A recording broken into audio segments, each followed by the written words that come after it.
Hi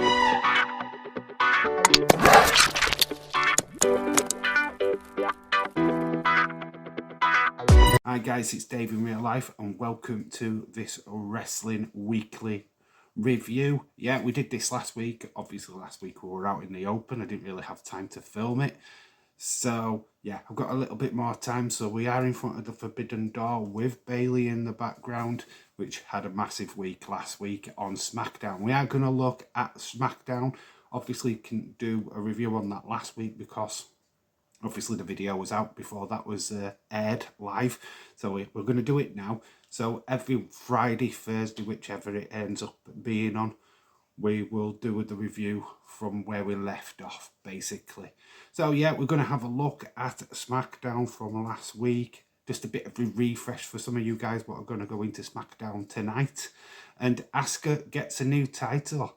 Yeah, we've seen this quite a lot with the males. Roman Reigns getting a brand new title last week.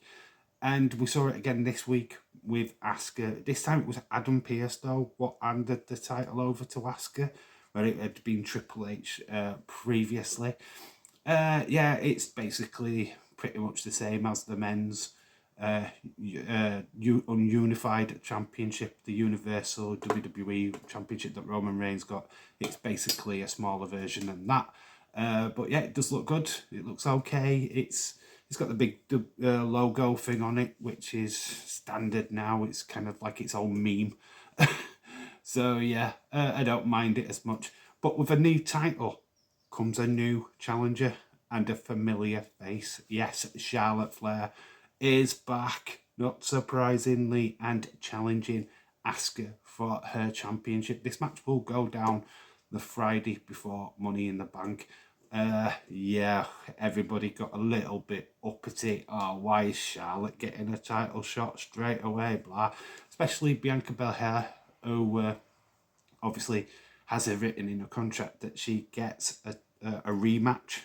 So she was definitely pissed on Friday Night Smackdown. I feel that there is a storyline here, and that the only reason why Charlotte Flair is back is to push that heel turn of Bianca Belair. I do think Bianca Belair will be the sixth member of the female ladder match, simply because she's Wonder Woman. You know what I feel about her. But yeah, I do think that is the way they're going to go. So yeah, in the Friday before Money in the Bank will be Charlotte Flair versus Asuka for the title. So that got announced on Friday. Also on Friday, Bayley and Io Sky have qualified for the women's Money in the Bank ladder match. Absolutely fantastic news. You know what I feel about this girl behind me. Ding dong. Hello. Yeah, Bayley getting through to the Money in the Bank is fantastic, and you know the crowd are gonna sing, "Hey, hey, Bayley, ooh, ah, I wanna know." You know it. That is gonna ring out in the arena in London. You know that is gonna happen. So I can't wait for that. And Bayley's reaction is going to be priceless. But yeah, also what happened on the show, obviously I speculated we would get a massive bloodline storyline with what would be Jay's response to the attack of Jimmy, his brother, his tag team partner.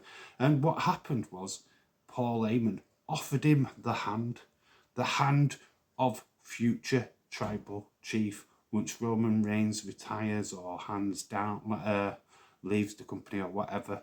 He would be the guy what would be the next hint line.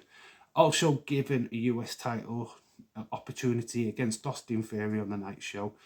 Obviously Jay saw this and just thought, wow, this is a big, big opportunity. So he takes the US title challenge, the match against Austin Theory, doesn't take the handshake. And this seems to be a trend throughout the night where Heyman's persistently trying to offer his hand. Jay was having none of it. So we got to that night's main event. It was Jey Uso versus Austin Theory for the US title. This went kind of south for poor old Jay, as Sikoa and Jimmy all got involved in the match. near the end, Sikoa was going to Samoan spike Jimmy. Jay stopped it, but as he stops it, Sikoa moves out of the way as Jimmy's going for a super kick. He connects with his brother rather than his younger brother. So this kind of leaves you kind of still a mess. So now it's all down on Jay yet again. Who is he siding with? Is he siding with his tribal chief or is he siding with his brother? If he goes with the tribal chief, it is the end of the Usos as we know it. So big implications going into Friday Night Smackdown this week. So I do believe Roman is back on the show. So honestly, the storyline is just going to get even better. So yeah, that is Smackdown done and dusted. I didn't watch the full show, so I can't give it a rating. In fact, I can't give any ratings this week just because I was unable to watch any of it live. But, you know, it did deliver. I would have thought it would be about a 7.5 if I was going to guess. There were a lot of stuff going on there. I mean, it gets a 7 anyway for Bayley winning. Anyway, we go on to this past week, Monday Night Raw, which was a fantastic show again. Lots of stuff happening. Rhea Ripley gets a new title. Yeah, this is basically a white-strapped version of Seth freaking Rollins' title. So yeah, both shows, similar titles delivered to the wrestlers. So we've got no SmackDown champion, we've got no Raw champion, we've now just got the World Heavyweight champion on both female and male, and the Undisputed Championship over on the other brand. So yeah, it's a little bit neater now. We haven't got that complication of SmackDown champion being on Raw, you know what I mean. So yeah, so Rhea Ripley gets that. Also following that, we also got a matchup for Money in the Bank. Cody Rhodes versus Dominic Dom. This, yeah, shocked a few people. We expected Cody to get a different challenger, but I'm all right with this. Dominic, one of the biggest heels on Raw right now by proxy. No, I think it's fantastic. We have done that in a short video, or a video what I did not so long ago. Also, the 6 participants in the ladder match have all been confirmed and announced. Ricochet, Nakamura, I'm going to see if I can try and remember them. Santos Escobar, Damian Priest, of course, LA Knight, and the 6th member is, it's going to take a while. Have I got it written down? I should have it written down. But anyway, yeah, all of them, all the 6 have been obviously I'll write it in the video for the 6th member. It will come to me, I guess. Who is it now? Ricochet. Santos Escobar. I can't remember the 6th person.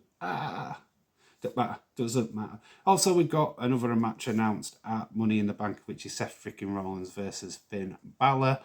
That I also found out on the match. And then at the main event, we had a tag team title defense. Sami Zayn and Kevin Owens against Gunther and Ludwig Kaiser of Imperium. Sami Zayn and KO retained in a fantastic main event, full of incidents, very high gauged. Sami getting the pin. This show, around about the 7.5 again, to be honest. But we got some breaking news. We got the fact that Logan Paul is returning next week on Monday Night Raw as well. That doesn't excite me whatsoever, but I know it excites a lot of people. And could he get the 7th member of the Money in the Bank match? I do not know. We will wait and see. I really sincerely hope not. I don't want Logan Paul with a briefcase, but we could get it. Then we go on to Tuesday night, and the last part of this video for now is NXT. And the breaking news from NXT, and is probably the major story point, is that we've got Gold Rush happening next week. And one of the major matches for Gold Rush is Seth freaking Rollins versus Braun Breaker. Yes, this match has been confirmed. Seth accepted this challenge on Tuesday night. So yeah, NXT Gold Rush is next Tuesday. It's going to be a epic little watch along. I don't know if I'm able to do it or not. Hopefully I can. I'm not 100% sure. But it should be good anyway. It should be a good show regardless of a watch along. Roxanne Perez has also vowed to take out Blair Davenport. Blair Davenport has been causing quite a few chaos since her return, hiding behind her mask, attacking certain wrestlers. This has outraged Roxanne. She's cut a fantastic promo after her match, saying that she's all out to get Davenport. She even licking her lips in that promo as well. So yeah, Davenport is on the Perez wanted list. Other news and absolutely fantastic news for British star Nathan Fraser, who is now the Heritage Cup champion. The slight little twist to this little tale is Noam Dar, who was the current champion or former champion, couldn't defend his championship. So Messiah took his place. They put in Messiah instead of him. This led to Nathan Fraser actually picking up the victory. I don't know if they'll weave it into a storyline that it wasn't Noam Dar what actually got pinned or lost, so technically wouldn't be champion. I don't know. It's a bit messy, but for now, Nathan Fraser is your Heritage Cup champion. We've got some other matches announced for Gold Rush. We've got Carmelo Hayes going up against Corbin. And we've got Gallus versus Blades and Adolphe versus Jensen and Briggs. We've got Tiffany Stratton defending her NXT Championship against Cora Jade. And then we've got Wes Lee for the North American Championship against Tyler Bate with Hal E as special guest referee. So Gold Rush looking stacked, absolutely stacked. Obviously, I didn't watch NXT, so I can't really give a score. What I would probably say is 6.75 for that one. A rough guess. Let me know what you thought of this past week in wrestling. Have I missed anything out? I don't really feel that there's anything what stood out to me from AEW or Impact. If there is, please put it in the comment section below. Any new information. A massive shout out to Demaya XO of MLW. She's just become the female featherweight champion, beating Taya Valkyrie. Absolutely fantastic news for her. So yeah, I just watched that prior to doing this video. So yeah, she's your new featherweight champion. Taya Valkyrie has now left MLW. Obviously, AAA and AEW bound or will have her services going forward. But yeah, MLW says goodbye to Taya Valkyrie. So that is the latest wrestling news on this Friday the 16th.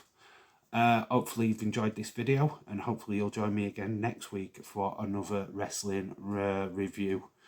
I've been Dave in real life. You guys have been awesome, and remember to always keep it real. Bye for now.